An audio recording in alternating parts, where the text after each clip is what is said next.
I was patrolling in the area, and a call came over. One of the workers over at the residence cut his arm. So I got there, and I could see 3 people. Went up to the first male and observed a really large laceration. Well, about maybe 4 or 5 centimeters, but a lot of blood coming out. I couldn't tell how big the wound was, you know.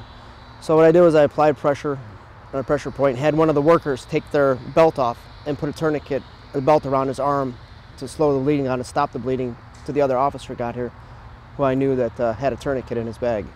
So I slowed it down with a pressure point and direct pressure until he got there, and then we applied the tourniquet and stopped the bleeding. You know, we come into a lot of situations where you never know what's going to happen when we walk up. It could be a call come in, a small cut, and could have a slashed artery or a broken arm or unconscious person. You never know.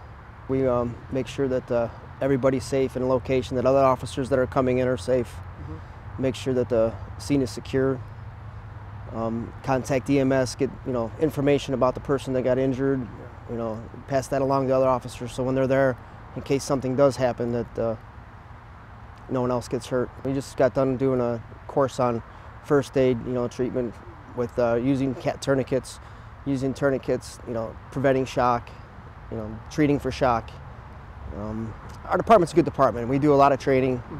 Our chief, lieutenants, sergeants, we have a good staff here. It's a real pleasure working here, knowing that they offer training, for all kinds of different situations. Yeah, we had one officer that delivered a baby not too long ago, John Bashy.